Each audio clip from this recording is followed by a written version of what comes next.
A very good morning everyone and welcome back to the English lecture.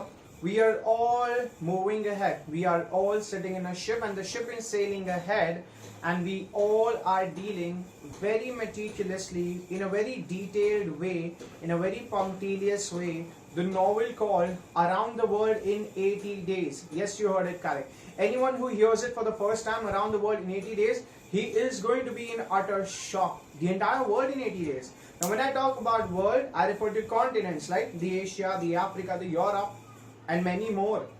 But when I talk about Around the World in 80 Days and we are referring to a chapter in our novels section, we hereby understand that this entire thing of 8 to 9 pages are divided into four particular sections. And we have in the last lecture witnessed the starting two sections in a very nice way. We first understood that Phileas Fogg reaches London and he is thrown behind the bars in the customs house. By whom? Detective Fixer. Am I right? And then we moved ahead with the second section also, in which the Phileas Fogg must not repeat the orders to Passepartout. Why? Because Passepartout has to listen to his master and follow the orders. Then I also created a character sketch telling you what traits are possessed by each character in our novel, where Detective Fox is someone who is very dutiful, who got to know about the robbing of a bank, and he is racing towards looking at every activity of Passepartout and Phileas Fogg, right? And he catches Phileas Fogg the moment he puts his leg on the land of England, specifically in Liverpool, which is just 6 hours, far away from London. London, which is the destination that he has to reach after traveling 80 days here and there. Am I right? These are all the things that we witnessed. We also came across the traits, the attributes, the qualities of all the characters in our last class. Today in this lecture, we will specifically move ahead and you all must do the reading part from page 196 because these are the two chapters remaining, and I hereby start to tell you all how to mirror the understanding and get these things right straight in your head. What could be the nature of questions that may come up? When I started the lecture, I gave you some indicators. Maybe the qualities and the attributes may come up as a question. Maybe a character sketch may come up as a question. Maybe the events may come up as a question. What led to Detective Fix catching Phileas Fogg, and how did Phileas Fogg in the prison of Customs House got an indication that maybe the wager will not be fulfilled? What is the wager, everyone, that I'm referring about? So the wager that you talked about, there was a bet. There was a bet between Phileas Fogg and the 5 members of the Reform Club. So you also talked about the Place Reform Club. Reform Club is somewhere where Phileas Fogg reaches and follows a fixed schedule where everyone gets an indication that they know about Phileas Fogg in the best way possible. Yeah, that's what I told. Reform Club is the place where Phileas Fogg routinely goes there, follows a habitual way of moving ahead. So these 5 of the members of the Reform Club are having a bet that yes, Phileas Fogg, though maybe he routine, though maybe he is very punctilious, though maybe he is very punctual, but the idea of traveling around the world in 80 days is that of an idea of stupidity, is that of an idea of consisting the element of impossibility. Yes, so they move ahead and do the wager of £20,000. But you have to hear me right here, right now. It's just the challenge of something that the people perceive could not be done.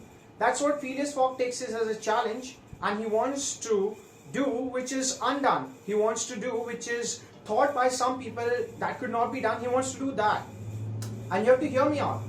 He had lost most of his money, even beyond £20,000 in the journey that he undertook around the world in 80 days.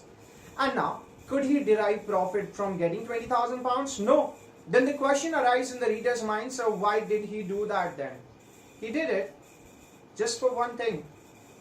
He considered it to be an honor to take up a challenge and prove by his wit, wisdom and aplomb attribute that he has.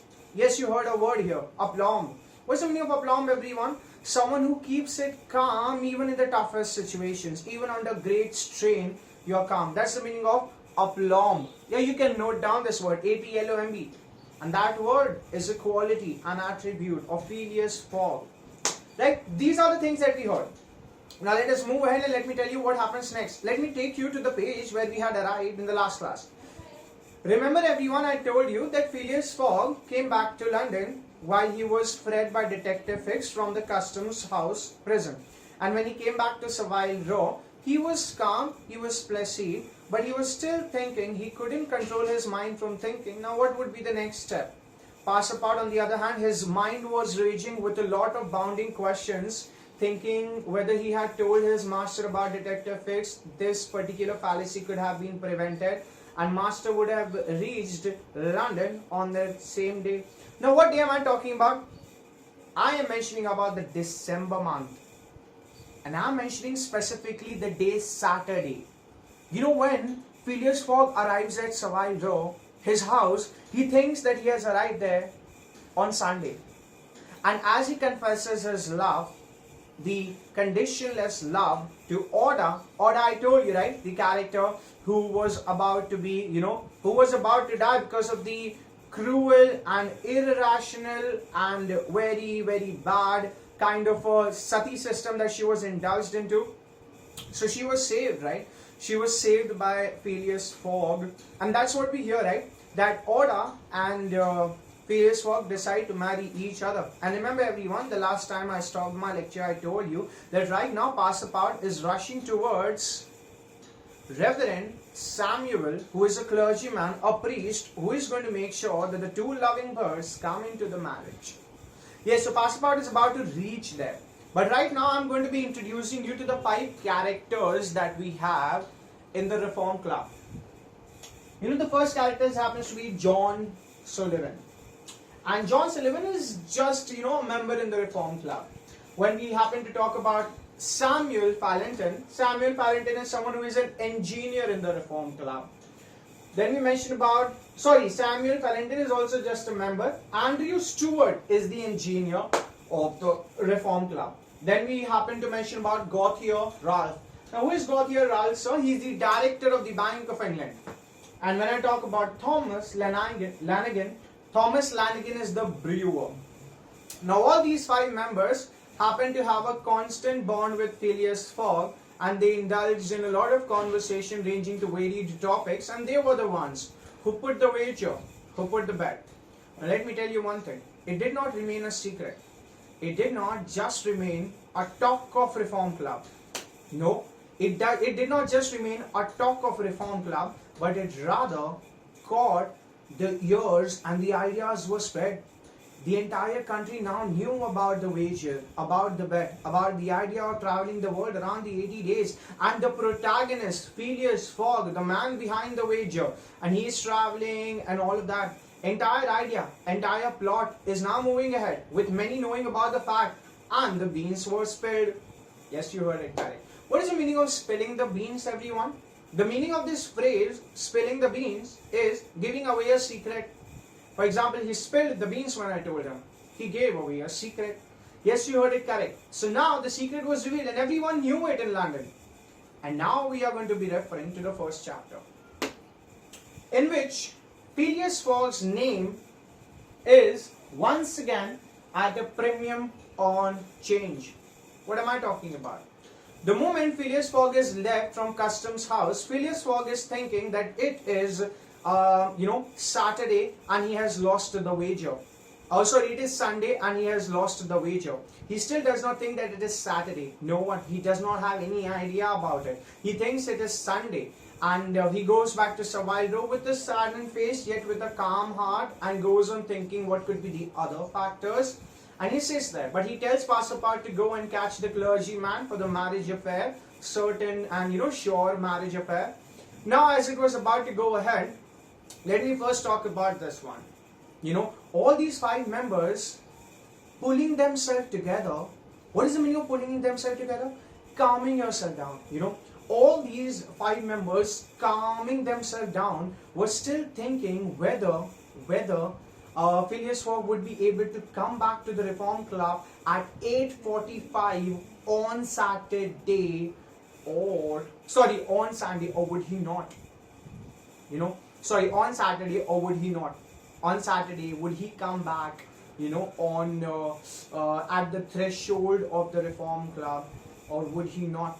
They were still thinking, okay? There was some kind of havoc, there was some kind of bewildered nature. Bewildered is what? Confused. Confused nature that was going on in their minds. They all knew that Phileas Fogg was slightly strange. He was eccentric. He was slightly strange and he could come at any time. But still they told themselves to be optimistic. They still were sipping the coffee of optimism. Yes, you heard it correct. They were sipping the coffee of optimism. They were still positive, having a positive outlook, and they still went on calculating that a train from Liverpool to London had come at around in the evening. So if he had come from the train of 7:23, he must reach. But if he is catching another train, he would reach at 12, which means he won't be able to reach at 8:45 at the threshold entrance of the Reform Club. And we would win the battle. We would win the wager. These were the 5 members who continuously, relentlessly thought about the Brighton idea that popped up in their mind. But on the contrary, on the opposite, what was happening? Phileas Fogg, when he sent Passepartout, all these things are going on. You just ahead in this chapter, you just go on having an indication of the debate or the dialogue which is going on among these 5 members. You just read that, okay? Now, when Phileas Fogg sent Passepartout to Reverend Samuel, clergyman priest, who is going to come and arrange the marriage, and when Passepartout rushes with his hands moving and the legs moving, running and reaching there, he just waits for 20 minutes, but all of a sudden, he thinks that something has... it actually left him absolutely thunderstruck. What is absolutely thunderstruck? You go all shocked, you become startled, you become flabbergasted. He became flabbergasted and he started running. His hairs were not in order, he did not have a cap, and he kept on siding everyone as if he had to reach somewhere which is so important. He had to reach the destination that has the essence of essentiality. He wants to reach there.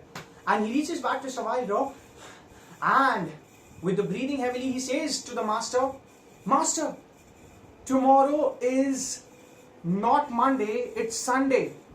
And he is utter shock there. He is completely taken aback. Phileas Fogg is completely taken aback because he is thinking that it was Sunday when he reached Savile Row, a day late from the wager. But he tells him, tomorrow is Sunday. It is not, today is not Sunday. So if you are thinking tomorrow is Monday, you're wrong. Tomorrow is Sunday, today is Saturday. And we had reached a day earlier. You have to come, you have to come. And it's just, only some time left and you have to reach.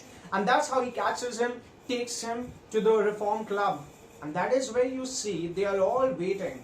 They are constantly having their eyes on the clock. And they are still waiting whether the time would come and they would announce their winning of the battle.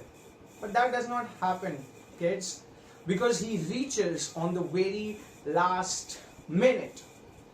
And he amazes everyone by saying, "Here I am, gentlemen." And that's how Phileas Fogg miraculously and extremely applaudably completes his entire journey of the world in 80 days. Yes. But what do we see amidst all of this? What's happening? Why? How would a question come in your mind? How such a person like Phileas Fogg could have done something such a stupid mistake? Your question is very valid. Your question is actually applicable. But the answer is also so simple. Because he had a watch and he was, moving eastward, which means towards the sun when he came to India. And the eastward, the western country, England and all, he moves to the eastward. So when he's coming over there, he's moving closer to the sun. So the 24 hours that is moving, it's a day behind, right? We say we are 24 behind some country and all of that. So he couldn't catch up the exact date. And when he reaches back, he thinks that his watches show that, that it's a day late. But for the Reform Club, it was just 79 days that had passed. And when he came back, everyone was left in utter shock. Yes, and that was the time when obviously this person, Phileas Fogg, was on the 7th heaven. He had a grin from ear to ear, a smile from ear to ear. And when he reached there, Oda looks into his eyes, and then at that point of time, the second chapter starts. What's that? In which it is shown that Phileas Fogg gained nothing by his tour. Yeah, because he also indulged a lot of money, time, dedication. But what did he gain out of all of this? He gained happiness, he gained ecstasy, he gained that bliss because he got order. Yeah, the love of his life. And when at that point of time you could see that the happiness is something which is an emotion felt by a human, not because of the accomplishment sometimes, but because of what you receive on daily basis. And Pasapar, a manservant who is so loyal, actually is with him. And when Phileas Fogg drives around the world in 80 days, he says that because, he gets that 20,000 pounds in his hand and he says to Oda that he's rich again. And, that kind of behavior. This has been really stupendous. What is stupendous, everyone? Amazing. This kind of a journey has been really stupendous and amazing. And when he reaches out to Oda, he says that, are you willing to marry me? And that's what she said. Now you're rich again. I think I should be asking you a question. You are still willing to marry me? And he says yes with that conviction and smile. And yes, they both do get married. But the next day, Pasapar, as I told you, he's a restless mind, thinking a lot, not able to stop his thoughts at any point of time. He goes there and says, Master, we could have completed our entire world tour in 78 days if we would have not traveled in India. And he says if we wouldn't have traveled in India, I would have never got to see order. Yes, and that's how the entire chapter goes ahead. And we witness that he is slightly eccentric, slightly strange, because a man who follows his steps even counting to reach the Reform Club, the man who undertook the journey of the entire world in 80 days, met different people, witnessed different cultures, got the understanding about different behaviors of people. We happen to witness and altogether a thrilling kind of experience undertaken by a man to get sure that the wager is done. And there were many people who put a bet on it. Many people said that he won't be able to complete the tour. Many people said that he would be able to complete it. So this is what we saw, and it was really thrilling. It was really enjoying, right? Pasapar, a character, his eyes popping out, thinking a lot, his brain getting stormed. All these kind of activities, we saw that a character does possess. And we also see people who are as calm as the water in the middle of a lake. Yeah, the people are still, there are some people who are really calm as the water lake. So yeah, that's what I mentioned here. This is the entire chapter that we come across. The entire novel section, accumulated, consisting and comprising of 4 chapters. Am I right? We are done with it. Now when you come to the ending part, what do you see? Everyone come to page number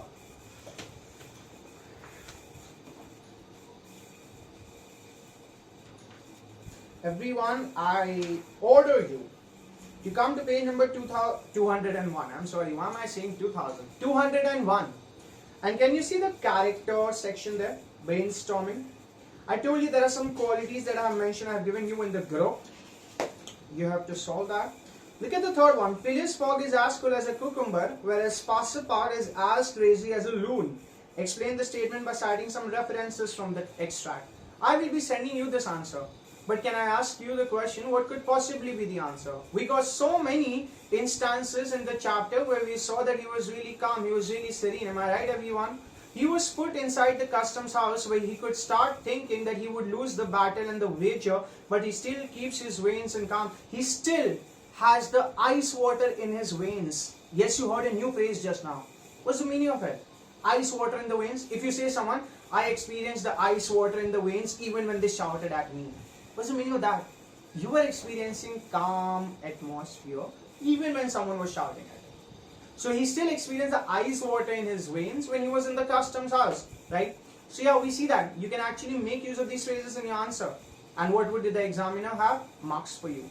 And we also saw so many examples of Pasapar, where he's getting outrageous with a lot of uncontrollable thoughts, am I right?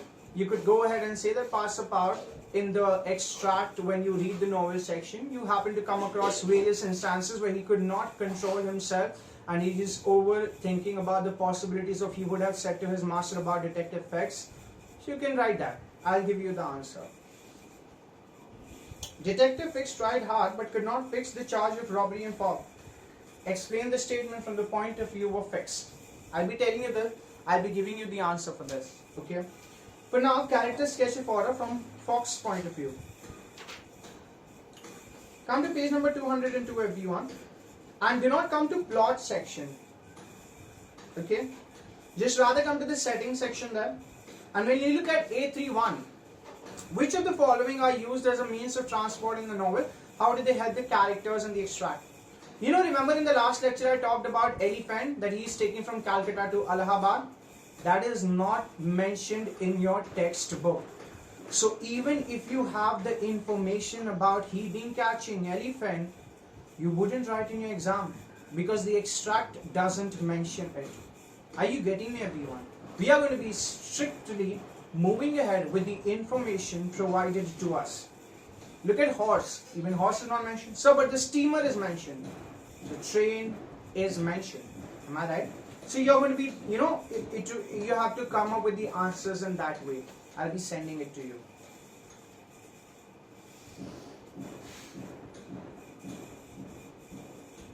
Look at the third one. Third one happens to be important. Describe the importance of the following places in the development of the plot and behavior of the characters. Liverpool, Reform Club, Edinburgh, London, Savile Row. These are the places. You have to talk about them. You have to mention them. What are the things that you came across? Let me tell you a few things in an ambiguous way, slightly unclear way in the recorded lecture here.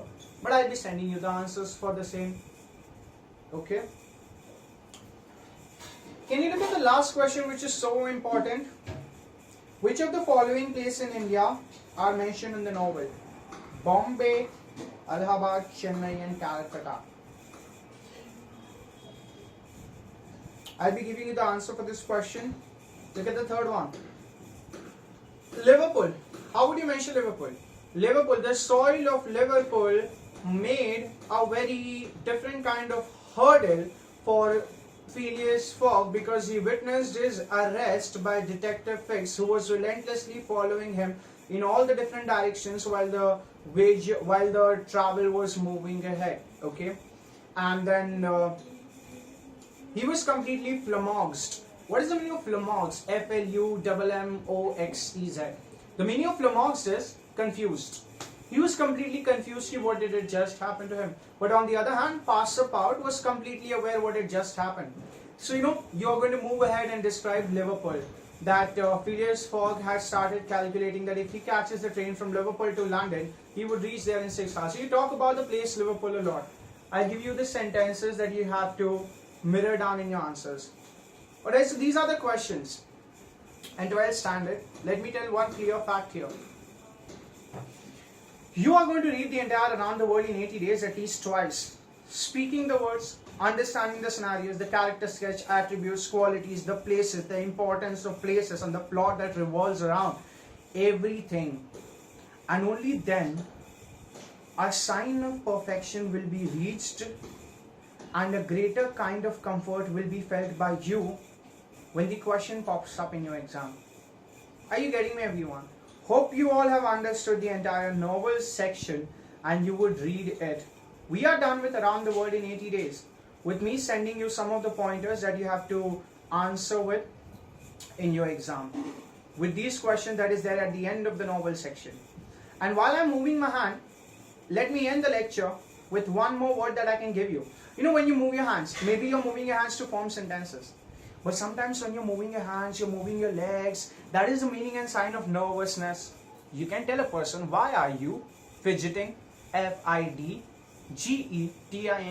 You know what's the meaning of fidgeting? Fidgeting is when you're moving your hands and you're rattled. You're nervous. At that time you fidget. Are you getting me, everyone? So the section now comes to an end. We are going to be witnessing the half a part of history of novel. Stay with me because I'm going to be discussing the special features of novel and the types of novel. For now, that's it. Thank you very much and stay tuned for the next lecture. Signing off.